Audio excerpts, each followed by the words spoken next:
안녕하십니까. 요한계시록 세미나 제5부에 오신 것을 진심으로 환영합니다. 여러분, 요한계시록은 놀라운 책입니다. 하나님께서 이 세상 역사를 어떻게 지배하고 계시는지를 보여주는 참으로 놀라운 예언서이죠. 오늘은 계시록 6장에 나오는 7인에 대하여서 함께 연구해 볼 것입니다. 여러분, 이 7인에는 네 말탄 자가 등장합니다. 이 말탄 자에 대한 상징이야말로 계시록의 그 예언 중에서 가장 많은 관심의 대상이었고 가장 많은 여러 가지 해석들을 적용해온 그런 예언이 아닐 수가 없는 것입니다. 여러분, 3세기에 살던, 즉 주후 200년부터 300년 사이에 살던 그리스도인들이 이 예언을 읽으면서 많은 위로를 얻었던 내용입니다. 로마의 디오클레시안 황제 시대의 핍박으로 AD 303년도에 순교한 빅토리누스라는 사람이 있었는데 그가 쓴 요한계시록의 전체에 대한 주석이 지금까지 전해져 내려오고 있는 것입니다. 그는 계시록의 흐름을 반복적인 것으로 해석했습니다. 그것은 아주 중요한 관점입니다. 요한계시록에 나오는 사건들은 계속적으로 이어지는 사건들이 아닙니다. 한 사건이 있은 다음에 또 계속해서 이어지는 사건이 아니고 오히려 같은 것이 또 뒤로 돌아가서 반복하는 반복적인 각도에서 기록된 책인 것을 여러분께서 이해하시면 참 큰 도움이 되겠습니다. 다시 말해서 같은 시대에 있는 사건들을 다른 각도에서 반복적으로 기록했단 말입니다. 그래서 7인과 7나팔은 같은 7교회 시대 동안 일어나는 사건들을 말한 것입니다. 7교회는 예수님이 성천 후부터 초대교회 시대부터 재림 때까지, 예수께서 다시 오실 때까지 교회 안의 영적 상태를 예언한 것이죠. 또한 7인도, 7인은 같은 7시대 동안의 교회의 특징들을 우리에게 예언해 주고 있으면서 그리고 세상에서 일어나는 사건들로서 예수님의 재림 때까지 연결되는 그런 이변들에 대해서 예언하고 기록해 준 그런 것입니다. 여러분, 7나팔은요 7교회 또 7인 그리고 7나팔이 있죠. 7나팔 예언은 같은 시대 동안에 7교회 7인 또 같은 7시대 동안에 7나팔은 같은 시대 동안에 세상 나라들에서 일어나는 전쟁들과 정치적인 사건들을 기록하고 있는 것입니다. 그러므로 우리가 지금 공부하는 7인은 지난번에 공부한 7교회의 시대들과 같은 시대들 동안에 일어나는 사건들입니다. 계시록은 이렇게 반복적인 방법으로 기록되어 있습니다. 여러분, 계시록의 예언들은 계속적으로 이어지는 사건들이 아니라 반복적이라는 사실을 꼭 기억해 주시면 감사하겠습니다. 여러분, 제1부는 요한계시록 1장부터 11장까지인데 7시대에 걸쳐서 일어나는 사건들을 기록해 주고 있습니다. 2부는 계시록 12장부터 22장까지인데 그 중에 7번째 시대, 다시 말해서 7번째 교회, 6번째 끝 무렵부터 7번째 인, 또 7번째 나팔, 이 세상 마지막 시대의 지구 역사의 마지막 시대의 사건에 초점을 맞추어서 기록한 예언이 바로 제2부인 것입니다. 여러분, 하나님께서 예언을 주신 목적이 무엇일까요? 요한복음 14장 29절에 말씀하셨습니다. 이제 일이 이루기 전에 너희에게 말한 것은 일이 이룰 때에 너희로 믿게 하려 함이라. 다시 말해서 그 예언이 지금 이루어지는 것을 볼 때에 앞으로 또 어떤 일이 생기겠구나라는 미래를 점치기 위해서 주신 것보다는 우리가 과거부터 지금까지 계속 이루어져 온 예언을 보면서 우리 마음 가운데 주님의 말씀과 성경에 대한 확신과 믿음이 생기게 하기 위해서 주셨다 그랬습니다. 요한복음 16장 4절입니다. 오직 너희에게 이 말을 이른 것은 너희가 그 때를 당하면 내가 너희에게 이 말한 것을 기억나게 하려 함이요 그랬습니다. 여러분, 우리가 예언을 공부하면서 예언의 놀라운 성취와 정확한 그런 이루어진 사건들을 보면서 우리 마음 가운데 하나님을 신뢰하고 성경 말씀을 신뢰할 수 있습니까? 그렇습니다. 여러분, 하나님만이 시작부터 마지막 때까지를 아시고 계시라는 사실 앞에 우리가 겸손하게 무릎 꿇게 되는 것입니다. 자, 이제 사도 요한이 하나님의 보좌 앞에서 천천만만 천사들과 내 생물과 24장로들과 함께 어린 양이신 예수께서 책을 펴시고 심판을 시작하시는 광경을 보고 기록한 말씀을 우리가 지난 시간에 살펴보았습니다. 이 책은 이 지구의 땅 문서인 것을 말씀드렸습니다. 하나님의 성도들에게 과연 이 땅을 다스릴 권세가 다시 주어질 수 있는 것인지를 조사하는 것입니다. 심판이 하늘에서 이루어집니다. 온 우주 앞에서 공개적인 심판입니다. 하나님은 공평한 심판입니다. 비밀리에 심판하시는 것이 없습니다. 주님은 비밀리에 하시는 것이 없습니다. 모든 것이 다 만천하에 드러나서 하나님께서 하시는 일과 심판이 의롭다고 또한 공평하다는 것이 입증되어야 하기 때문에 그런 것입니다. 모든 하나님을 믿는 자들의 영원히 살 수 있는지에 대한 그들의 성품을 조사하는 일이 하늘에서 공개적으로 이루어지는 것을 성경은 정확하게 기록하고 있는 것입니다. 자, 이제 요한계시록에 있는 6장에 있는 말씀을 좀 펴서 함께 읽어보도록 하겠습니다. 여기에 1절부터 8절까지 제가 좀 읽겠습니다.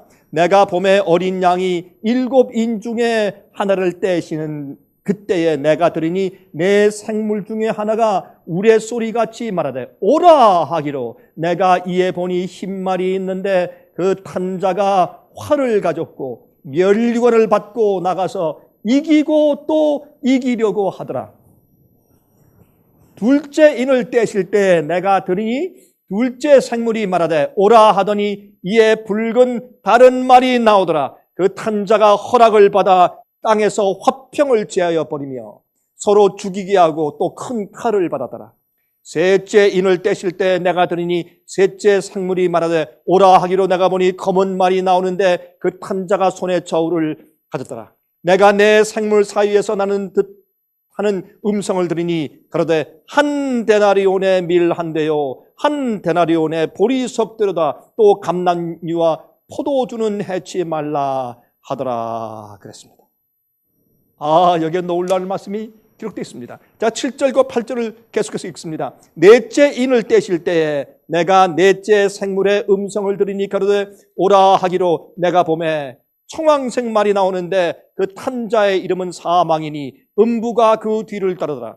저희가 땅 4분 1의 권세를 얻어 검과 흉년과 사망과 땅의 짐승으로서 죽이더라.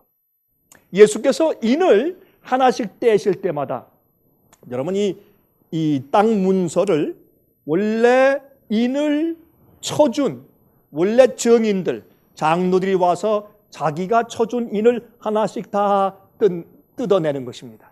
그러면 원래 땅 문서가 다시 펼쳐져서 도로 물러주게 되는 것입니다. 예수께서 그래서 이 하나씩 인을 떼실 때마다 내 생물 중에 하나가 우려 같은 음성으로 오라 그랬습니다. 그러니까 거기에서 말이 한 마리씩 달려 나오고 있다 그 말입니다. 첫째 인을 뗄 때 흰 말이 나오고 둘째 인을 뗄 때 붉은 말이 나오고 셋째 인을 떼는데 검은 말이 나오는 형태를 우리가 읽었습니다. 넷째 인을 뗄 때 청황색 말이 나오고 그 시대마다 교회와 그 가운데 있는 교인들을 심판하시는 것을 표상해 두었단 말입니다. 이런 말의 색깔들을 통해서 첫째 인은 흰말, 순결과 승리를 상징하는 것입니다. 말탄자가 멸관을 쓰고 활을 가지고 이기고 또 이기려고 하더라 했습니다. 이것은 초대교회가 이교의 세력을 이기고 복음을 세상에 전하는 데 승리한 악의 세력을 이기며 잘 싸운 초대교회를 대표하는 그런 예언인 것입니다. 여러분 하박국 3장 8절 9절에 말씀했지 않습니까? 여호와여 주께서 말을 타시며 구원의 병거를 모시오니 주께서 활을 꺼내시고 살을 바로 발하셨나이다. 이렇게 말씀했습니다. 하나님께서 말을 타시고 이 말은 이 하나님의 교회가 어떤 형편 가운데 있는지를 설명해 주는 상징으로 기록되어 있는 것입니다. 여러분 역사가 에드워드 기본 씨가 쓴 History of the Decline and the Fall of the Roman Empire, 그 로마 제국의 흥망성쇠의 역사라는 그런 책 중에서 제15장을 보면 초대교회 당시 로마에 있는 그리스도인들의 숫자가 약 5만 명 이상이었다고 적었습니다. 로마에만. 그리고 소아시아 지방의 터키 지방 주위의 소아시아 지방의 안디옥에 있던 그리스도인들의 수는 10만 명으로서 그 도시의 5분의 1이 그리스도인들이었다는 것입니다. 그 당시 로마 제국 안에 있던 그리스도인의 수가 약 500만 명이나 되었다는 것입니다. 다시 말해서 하나님의 교회가 이기고 또 이기고 베드로를 이기고 핍박을 이기고 승리하는 교회로 살았다는 것을 여기 예언해 주신 것입니다. 여러분, 로마서 1장 8절에 말씀했습니다. 첫째는 내가 예수 그리스도로 말미암아 너희 모든 사람을 인하여 내 하나님께 감사함은 너희 믿음이 온 세상에 전파됨이로다, 이렇게 말씀했어요. 골로새서 1장 23절 후반부에는 이런 말씀이 있습니다. 이 복음은 천하 만민에게 전파된 바요 나 바울은 이 복음의 일꾼이 되었노라. 여러분, 이미 이 천국 복음이 천하 만민에게 전파되었다, 그렇게 과거형으로 썼습니다. 예수께서 십자가에 돌아가시고 부활하시고 승천하신 이후에 약 한 30년 지난 다음에 바울은 말하기를 이 천국 복음이 온 세상에 전파되었다, 그렇게 한번 말을 했습니다. 승리한 교회입니까? 그렇습니다. 성령이 충만한 교회였습니다. 둘째 인을 뗄 때 그 다음 시대에 다음 교회가 나오는데 그건 붉은 말이었습니다. 여러분, 전쟁과 피 흘림을 상징합니다. 핍박의 시대입니다. 많은 그리스도인들과 많은 신실한 종들이 순교하여 피를 흘렸습니다. 이것은 서머나 교회의 입장인 것입니다. 핍박받아 피를 많이 흘린 그런 서머나 교회의 형편입니다. 교회 안에 첫사랑이 그런데 좀 식었습니다. 서로 질투하기 시작했습니다. 당파가 생겼습니다. 화평을 제하여 버리게 되었습니다. 서로 죽이고 서로 고자질하여 잡아주고 하는 일들이 나중에 생기기 시작했습니다. 큰 칼을 받았다고 했습니다. 그때 큰 핍박이 생겼다 하는 것을 그렇게 상징해서 말씀해 주신 것이죠. 여러분, 붉은 피를 많이 흘린 시대입니다. 여러분, 이것은 핍박 시대입니다.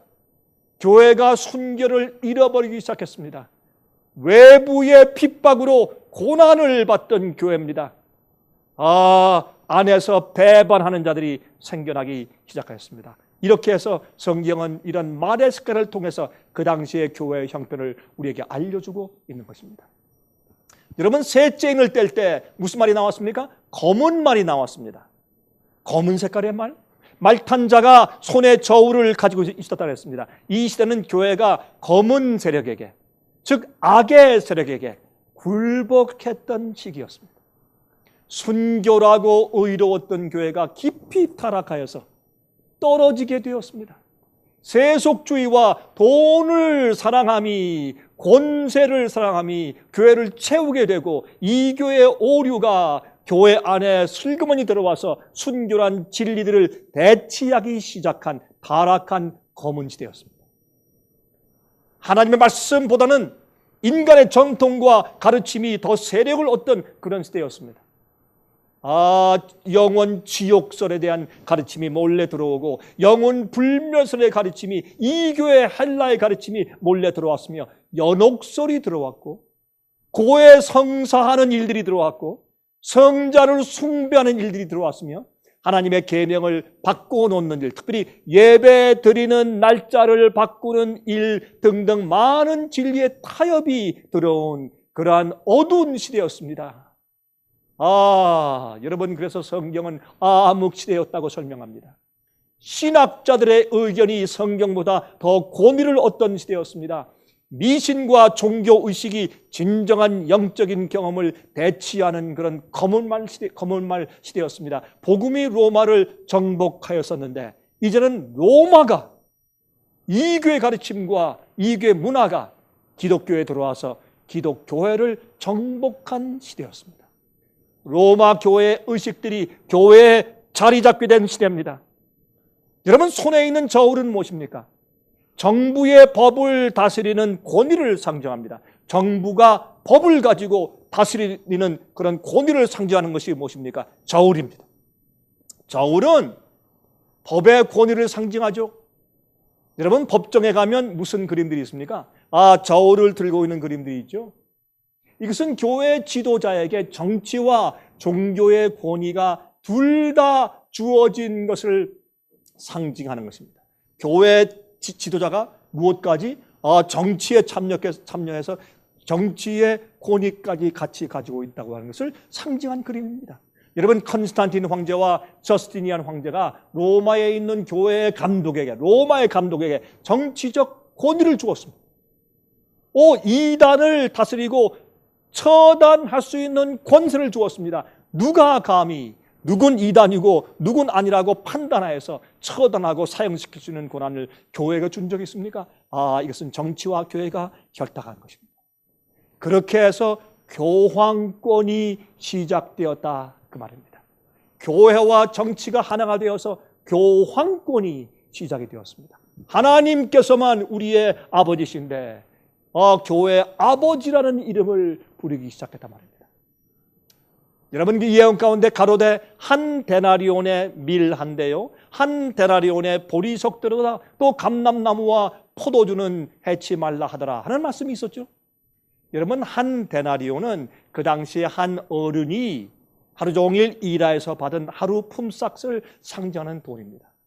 원래 한 데나리온을 가지고 밀 5대를 살 수 있어야 하는 것입니다. 그것이 정상입니다. 그런데 한 데나리온으로 밀 1대를 산다?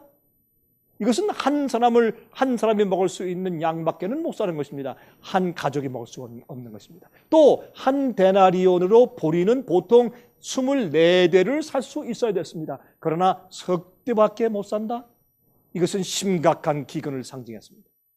심각한 가난과 경제 위기를 상징하는 것입니다. 여러분, 이 중세기 동안에 기독교회는 심각하게 타락했습니다. 영적인 기근이 있었습니다. 신자들이 적은 양의 영적 음식밖에는 얻어먹지 못하게 교회는 암흑 가운데 빠져 있었습니다. 교회 안에 영적인 기근과 실제 세상 밖에서 세상의 경제 파탄이 한꺼번에 있었습니다. 이것이 그 당시 시대입니다. 여러분 아십니까? 지금도 그러한 시기인 것을 아십니까?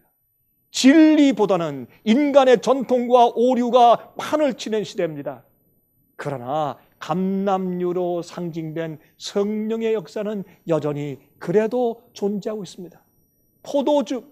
포도주비라고 해야 되겠죠. 포도주는 예수님의 가르침을 상징합니다. 나는 포도나무요 너희는 가지니 그랬지 않습니까? 참 진리를 믿는 자들이 그 당시에 조금 남아 있었습니다. 그들은 참된 진리를 먹고 살았습니다. 이사야 55장 1절에 말씀했지 않습니까? 너희 목마른 자들아 물로 나오라. 돈 없는 자도 오라. 너희는 와서 사 먹되 돈 없이 값 없이 와서 포도주와 젖을 사라. 여러분 아십니까? 오늘날도 이 시대도 심각한 진리의 기근의 시대입니다. 교회들은 많습니다. 큰 교회가 많습니다. 조직도 많습니다. 그러나 영적으로 성경적인 참된 진리가 고갈되어 있는 상태입니다. 성령을 상징하는 감람류가 별로 없습니다. 진리를 상징하는 포도즙이 얼마 없습니다. 그러나 옛날도 그랬듯이 참된 신자들에게 성령의 은혜가 있는 사람들에게 아직도 포도즙과 감람류를 건드리지 말라고 주님께서 허락하시는 것을 보는 것입니다. 여러분, 하나님의 참 진리 말씀 성경보다 인간적인 가르침이 판을 치고 있는 시대가 바로 오늘날 시대가 아닙니까? 그 당시가 그랬던 것처럼 오늘날도 우리가 그런 입장에 놓인 것을 아는 것입니다. 여러분, 네 번째 인을 뗄 때 무슨 말이 나왔습니까? 청황색 말이 나왔습니다. 이것은 청황색은 죽은 색깔입니다. 이것은 죽은 시체의 색깔은 까맣지 않습니다. 청황색입니다. 이것은 검은색보다 더한 색깔입니다. 나뭇잎이 햇빛을 받지 못하고 죽으면 청황색으로 변합니다. 의의 태양이신 예수님에게서 떠나고 원래 사도들의 가르침에서 멀리 떠나 배도했을 때 의의 태양빛인 예수 그리스도의 순결한 진리의 빛이 파고 들어갈 수 없게 되어버린 교회입니다. 죽은 교회입니다. 영적으로 완전히 죽어있던 시대입니다. 성직자들은 오히려 오류를 가르치고 성경대로 믿기로 작정하는 자들을 교회의 권위로 핍박하고 출교시키고 죽이던 시대였습니다. 이때는 교황권의 횡포의 시대였습니다. 옛날 로마 나라가 기독교를 없애려고 핍박했습니다. 그러나 실패했습니다. 교회는 우뚝 섰습니다. 피가 흘려지면 더 많은 사람들이 주님을 믿게 되었습니다. 하지만 마귀는 이제 작전을 바꿨습니다. 교회 안에 슬그머니 들어와서 성공했습니다. 오류와 거짓을 들여오고 교황권 세력을 통하여 참된 진리와 진실된 자들을 죽이고 핍박하는 일에 성공했습니다. 그는 교회 밖에서 핍박하는 일에 실패하자 교회 안에 들어와서 교회를 타락시킴으로, 교회를 더럽힘으로 성공한 것입니다. 이 당시에 수천만 명의 순교자가 생기게 되었습니다. 이 교황권의 중생의 핍박에 대하여 성경은 이렇게 예언들을 해놓았습니다. 여러분, 다니엘서 7장 21절과 25절에 기록되어 있습니다. 내가 본즉 이 뿔이 성도들과 싸워 이겼더니 그가 장차 말로 지극히 높으신 자를 대적하며 또 지극히 높으신 자의 성도를 괴롭게 할 것이며 그가 또 때와 법을 변개코자 할 것이며 성도는 그의 손에 붙임받아 한 때와 두 때와 반 때를 지내리라 라고 이미 예언하여 기록해 두었지 않습니까? 구약 성경에. 마태복음 24장 21절 22절에 다음과 같은 말씀이 있습니다. 이는 그때에 큰 환난이 있겠습니다. 창세로부터 지금까지 이런 환난이 없었고 후에도 없으리라. 그 날들을 감하지 아니할 것이면 모든 육체가 구원을 얻지 못할 것이나 그러나 택하신 자들을 위하여 그 날을 감하시리라. 그렇게 말씀을 하셨습니다. 요한계시록 13장 6절과 7절입니다. 짐승이 입을 벌려 하나님을 향하여 회방하되 그의 이름과 그의 장막 곧 하늘에 거하는 자들을 회방하더라. 또 권세를 받아 성도들과 싸워 이기게 되고 각 족속과 백성과 방언과 나라를 다스리는 권세를 받으니. 이렇게 같은 맥락에서 여러 성경 말씀이 우리에게 기록해 주고 있는 것을 볼 수 있는 것입니다. 핍박 시대입니다. 이때 많은 순교자들이 생겨났습니다. 하나님께서 그들을 존중하실 것입니다. 그래서 다섯 번째 인을 보면 죽은 자들이 등장합니다. 순교자들이 등장해서 하나님께 하소연하는 장면이 상징적으로 그려져 있는 것을 우리가 보는 것입니다. 그것이 다섯째 인이죠. 여러분, 이 중세기 때 진리로 인해서 순교당한 자들의 울부짖음이 상징적으로 기록되어 있는 것입니다. 요한계시록 6장 9절부터 17절까지 있는 말씀을 읽습니다. 다섯째 인을 떼실 때 내가 보니 하나님의 말씀과 저희의 가진 증거를 인하여 죽임을 당한 영혼들이 제단 아래에 있어 큰 소리로 불러 가로되 거룩하고 참되신 대주제여 땅에 거하는 자들을 심판하여 우리 피를 신원하여 주지 아니하시기를 어느 때까지 하시려니까 하니 각각 저에게 흰 두루마기를 주시며 가라사대 아직 잠시 동안 쉬되 저희 동무 종들과 형제들도 자기처럼 죽임을 받아 그 수가 차기까지 하라 하시더라. 내가 보니 여섯째 인을 떼실 때 큰 지진이 나며 해가 총담같이 검어지고 온 달이 피같이 되며 하늘의 별들이 무화과 나무가 대풍에 흔들려 선과 실이 떨어지는 것 같이 땅에 떨어지며 하늘은 조긴축이 말리는 것 같이 떠나가고 각 산과 섬이 제 자리에서 옮기우매 땅의 임금들과 왕족들과 장군들과 부자들과 강한 자들과 각 종과 자주자가 굴과 산 바위 틈에 숨어 산과 바위에서 이르되 우리 위에 떨어져 보좌에 앉으신 이의 낮춰서와 어린 양의 진노에서 우리를 가리우라. 그들의 진노의 큰 날이 이르렀으니 누가 능히 서리요 하더라. 누가 능히 서리요. 하나님 아버지와 예수 그리스도의 오시는 그 장엄한 예수님의 재림날, 심판의 날, 누가 감히 그 앞에 설 것인가? 라고 질문하는 것으로 여섯째 인이 끝나는 것입니다. 여러분, 제단 앞에 영혼들의 울부짖음이 있죠. 그건 다섯째 인의 말이죠. 이것을 그들이 심판하여 우리들의 피를 신원하여 주지 아니하시기를 어느 때까지 하시겠습니까? 왜 이렇게 오래 기다리십니까? 이렇게 부르짖습니다. 이들은 종교개혁자들의 울부짖음입니다. 진리를 위해서 싸우다가 죽은 여러분 순교자들을 상징한 것입니다. 여러분 성소에는 제단이 두 가지가 있습니다. 성소 안에 있는 분향단이 있고 성소 밖에 성소 뜰에 있는 번제단이 있습니다. 여러분 성소 뜰의 번제단 밑에는 제물들의 피를 거기 쏟았습니다. 이것이 상징된 것입니다. 예수님의 진리를 위해서 죽임을 당한 영혼들이 그들의 피를 흘렸기 때문에 거기에서 부르짖고 있다고 상징되어서 기록되는 것입니다. 여러분 아십니까? 어떻게 죽은 영혼들이 부르짖고 여러분 그들이 흘린 피가 있는 그 제단 앞에서 그들이 울부짖고 소리를 지릅니까? 이것은 상징인데 여러분 창세기 4장 10절 보면 거기에 말씀하기를 가라사대 내가 무엇을 하였느냐 내 아우의 핏소리가 땅에서부터 내게 호소하였느니라 그렇게 하나님께서 말씀했습니다. 이것은 가인에게 하시는 말씀을 상징하죠.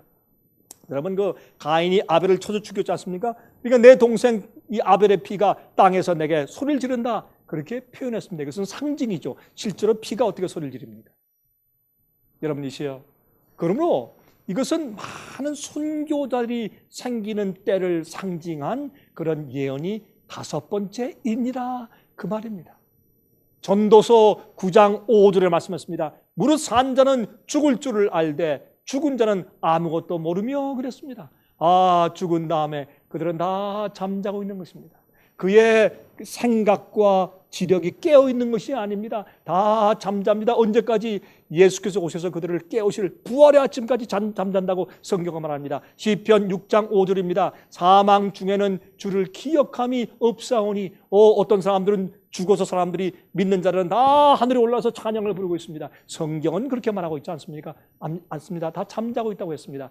여러분 시편 146장 4절에 말씀했습니다. 그 호흡이 끊어지면 흙으로 돌아가서 당일에 그 도모가 하는 일이 소멸하리로다 그렇게 말씀했습니다. 여러분 감리교회 주석가인 아담 클라크 박사의 저서인 다니엘과 요한 계시록의 예언들이라는 책 433페이지는 다음과 같이 말하고 있습니다. 요한은 상징적인 계시 가운데에서 제단을 보았다. 5째 인이죠. 그 아래에 있는 영혼들은 하나님의 말씀 때문에 순교를 당한 그리스도인들로서 우상 숭배와 미신적인 오류의 가르침들 때문에 금방 바로 얼마 전에 새롭게 희생당한 자들을 표상하고 있다. 이 제단은 지구, 이 땅에 있는 것을 말하는 것이지 하늘에 있는 제단을 말하는 것이 아니라 그렇게 설명해 주었습니다. 여러분이 성소, 성막제도에서 성소들은 예수님께서 이 땅에서 사역하신 것을 상징하고 성소 첫째 칸은 하늘에 올라가서 중보하시는 것을 상징하고 그 다음에 두 번째 지성소는 대속죄일에 주님의 심판사업을 상징하는 것이 성막제도이죠.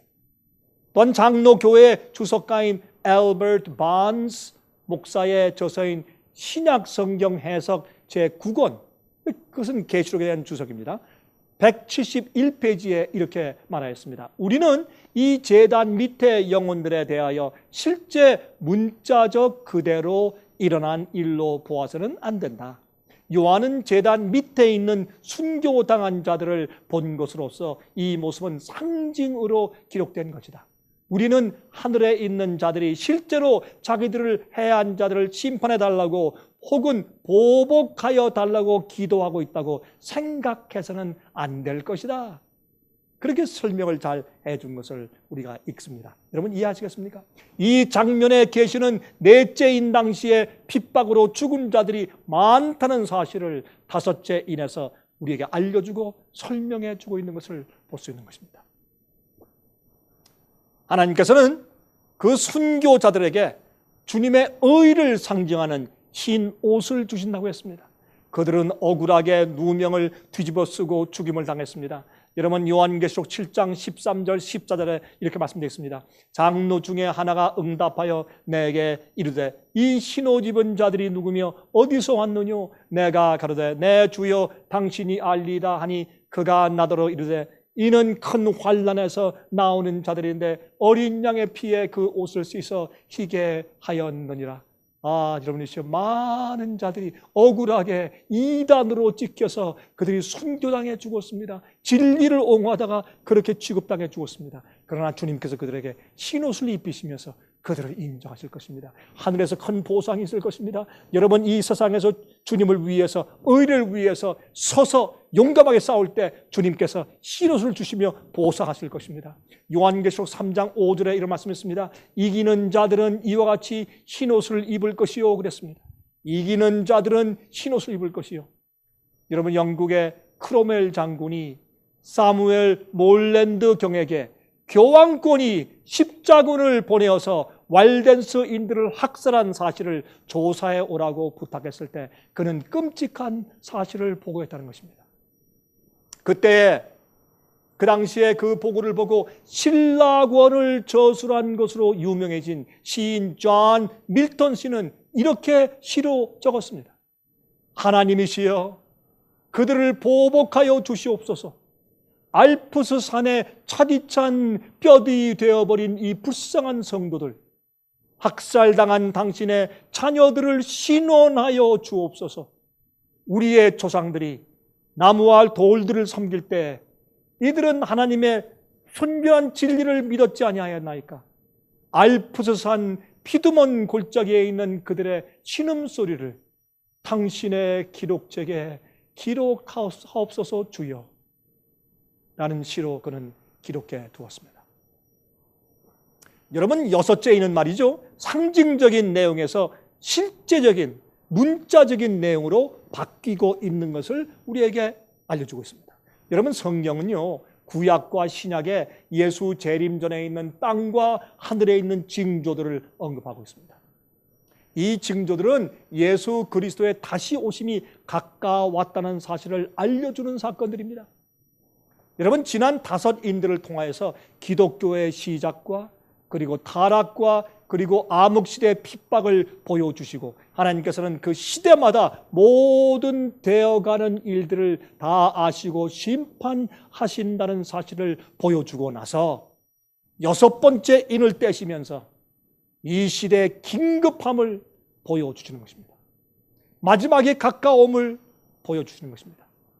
제일 먼저 이 6번째 인이 떼어질 때 어떤 일이 벌어집니까? 큰 지진이 일어났다고 했습니다.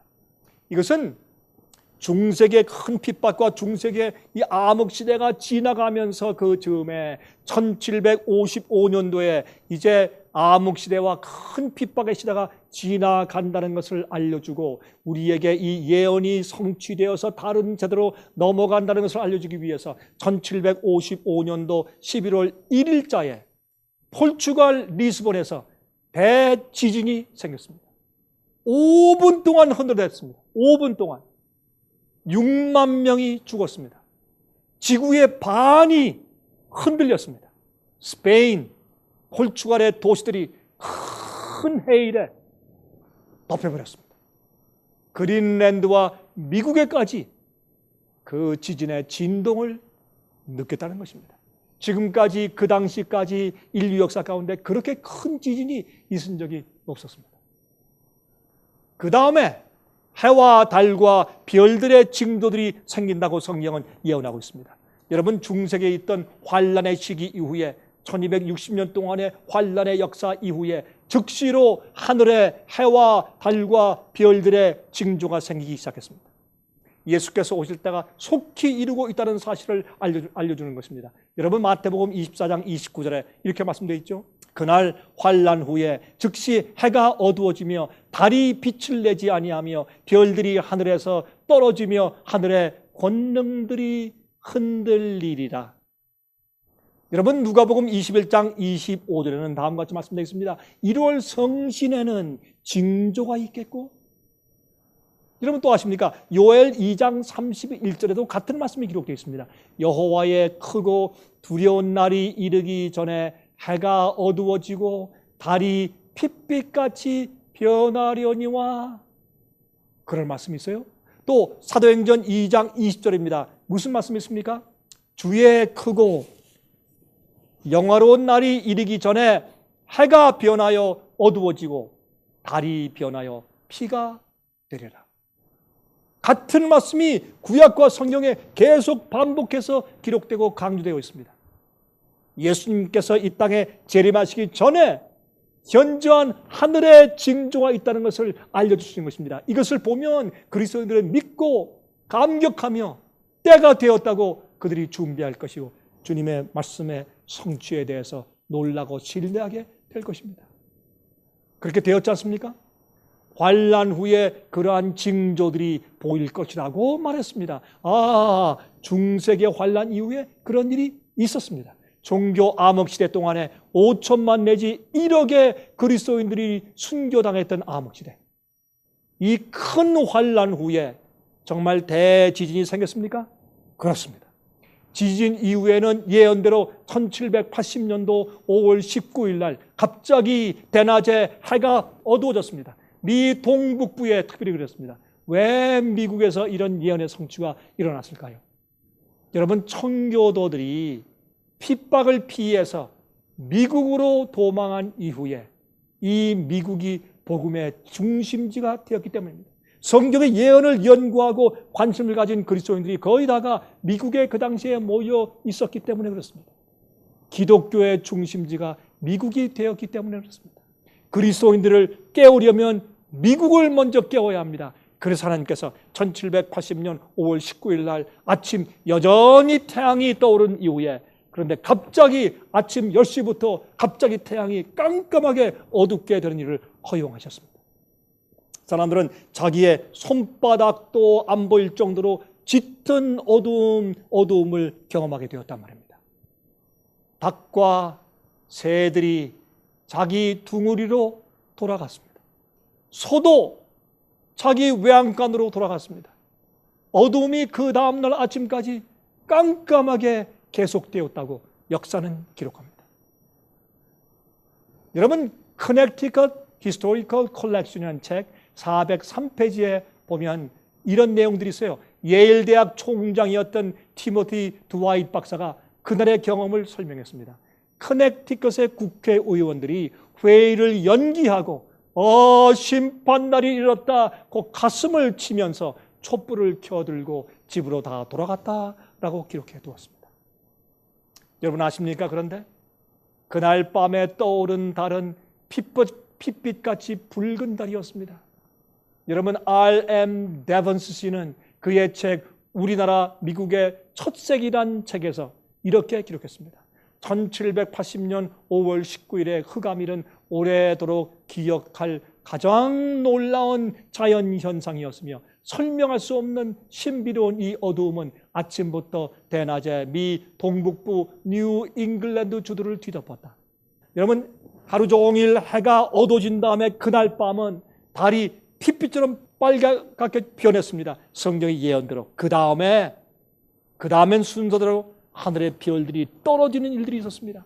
여러분, 애그네스 M. 클락스가 저술한 19세기의 천문학의 역사란 책 328페이지에 다음과 같은 기록이 있습니다. 1833년 11월 12일 밤에 이 지구에 별들이 쏟아져 내려왔다. 멕시코만에서부터 카나다 헬리팩스에서까지 볼 수 있었던 이 기현상은 새벽 동이 틀 때까지 계속되었는데 마치 별들이 사방팔방으로 쏘아대는 것처럼 온 하늘을 불꽃놀이로 수를 놓았다라고 말했습니다. 여러분, C.A. 영씨가 쓴 Manual of Astronomy, 천문학의 매뉴얼이라는 그 책의 469페이지에는 이렇게 기록해 놓았습니다. 유성들이 떨어지는 현상 가운데 가장 놀라운 현상은 1833년도 11월 12일에 일어났던 것으로서 5시간에서 6시간 동안 1시간에 약 20만 개씩 이상의 별들이 떨어졌다. 그렇게 말했습니다. 놀라운 일 아닙니까? 그 당시의 신문들은 말이죠, 별들이 마치 선과 실이 대풍에 흔들려서 떨어지는 것 같았다고 그렇게 성경의 표현을 그대로 빌려서 이 신문에 기록해 두었습니다. 그 위에 하늘이 종이축이 말리는 것처럼 떠나가는 사건이 있을 것이라고 말했습니다. 이것은 이 지구의 대기권을 말하는 것입니다. 여러분 아십니까? 하나님께서 말이죠, 이 궁창을 만드셨죠. 궁창. 하늘의 공기층을 만드셨습니다. 이 궁창은 원래 이 히브리 말로 레키아입니다. 레키아. 이 레키아는 사실은 이 망치로 많이 두들겨서 얇게 편 그런 쇠붙이의 막, 그런 금속막이라 사실 그런 뜻이었습니다. 여러분 이것은 뭐냐면 지구 주위에 하나님께서 얇은 막을 두시고 그 위에 수증기층을 두시고 그 아래도 수증기층을 두셔서 사실은 비가 올 필요가 없이 온화하게 이 지구가 잘 보존되었으며 또한 농사가 잘 짓고 참 아름다운 그런 기후를 유지하고 있었습니다. 그 이후에 여러분이 노아 홍수 때 그 막이 깨어지면서 위에 있는 물이 떨어지고 밑에 있는 물이 솟아 올라오면서 노아 홍수를 만든 것이죠. 여러분 그런데 마지막에 여섯째 인 때 마지막 세상에 가서 어떤 일이 생기겠다? 이 궁창 대기권이 떠나간다 라고 말했습니다. 여러분 이것은 이 지구의 대기권을 말합니다. 여러분 아십니까? 현재 오존층에 구멍이 뚫리고 있는 사실을 알고 있습니까? 여러분 하나님께서 원래 이 궁창에 막을 주셨는데 그것이 노아 홍수 때 깨어지자 하나님께서 이 오존층으로 대치해 주셨습니다. 이 지구를 보호해 주시기 위해서 우주선으로부터 보호하고 또한 이 지구를 온화하게 만들기 위해서 여러분 오존층으로 다시 대체해 주신 것입니다. 그런데 오존층이 지금 뚫리고 있는 사실을 아십니까? 점점 구멍이 뚫리고 있습니다. 남미에는 심각합니다. 2000년도부터 특별히 2003년도, 2004년도, 2005년도에 오존층이 여러분 이 인간들의 공해를 통해서 정말 많이 뚫어져서 많이 대기권이 구멍이 나서 어떤 의미에서 하늘이 대기권이 떠나가고 있는 것을 우리가 보는 것입니다. 여러분이시여, 예수께서 오실 때에는 하늘이 떠나간다고 성경은 말했습니다. 베드로후서 3장 10절부터 13절입니다. 그러나 주의 날이 도적같이 오리니 그 날에는 하늘이 큰 소리로 떠나가고 그 체줄이 뜨거운 불에 풀어지고 땅과 그 중에 있는 모든 일이 드러나리로다. 이 모든 것이 이렇게 풀어지리니 너희가 어떠한 사람이 되어야 마땅하냐? 거룩한 행실과 경건함으로 하나님의 날이 임하기를 바라보고 간절히 사모하라. 그 날에 하늘이 불에 타서 풀어지고 체질이 뜨거운 불에 녹아지려니와 우리는 약속대로 의에 거하는 바 새 하늘과 새 땅을 바라보도다. 그랬습니다. 얼마나 놀라운 일입니까? 여러분, 우리 이 지구를 보호하는 오존층이 뚫어지는 걸 보면서 또 한 번 우리는 예수께서 곧 오시는 말세에 우리가 살고 있다는 것을 우리가 깊이 느끼게 되는 것입니다. 여러분들, 악인들이 두려워한다고 했습니다. 산아 바위야 내 위에 떨어져 어린 양의 낮춰서와 진노에서 우리를 가리우라. 그들의 진노의 날에 누가 능히 서리요 하면서 여섯째 인이 끝나는 것입니다. 인침받은 자들만이 서게 될 것입니다. 어린 양의 피로 깨끗이 씻고 의롭게 된 자들만이, 흰옷을 입은 자들만이 그 앞에 설 것입니다. 여러분, 마지막 일곱째 인이 떼어지고 지구의 역사가 끝마치기 전에 인침받는 자들에 대해서 설명해 주는 장이 있는데 그것이 요한계시록 7장입니다. 여러분, 이 요한계시록 7장은 다음 시간에 공부하겠습니다. 이것은 삽입구장입니다. 여섯째 인에서 이런 질문으로 끝납니다. 누가 능히 소리요? 하나님과 어린 양이 이 땅에 임하실 때 그 앞에서, 그 두려운 붙는 그런 불 앞에서 누가 능히 설 것인가? 요한계시록 7장은 말합니다. 여기에 그런 자들이 있다. 여기에 그들이 준비된 자들이 있다. 이렇게 해서 삽입구장으로 7장이 등장합니다. 요한계시록 7장은 놀라운 이야기입니다. 14만 4천에 대한 이야기가 처음으로 성경에 기록된 장입니다. 이 장은 참 우리 마음을 정말 감격해 할 수밖에 없는 놀라운 장입니다. 이 요한계시록 7장을 제가 다음 시간에 설명을 드리겠습니다. 예수님 속회하십니다. 준비하십시오. 주님 오실 때 흰옷 입고 의롭게 준비된 그분의 앞에서 능히 설 수 있는 자들로 나타나시기를 간절히 바랍니다. 다음 시간 다시 뵙겠습니다. 하나님께서 함께 하시기 바랍니다.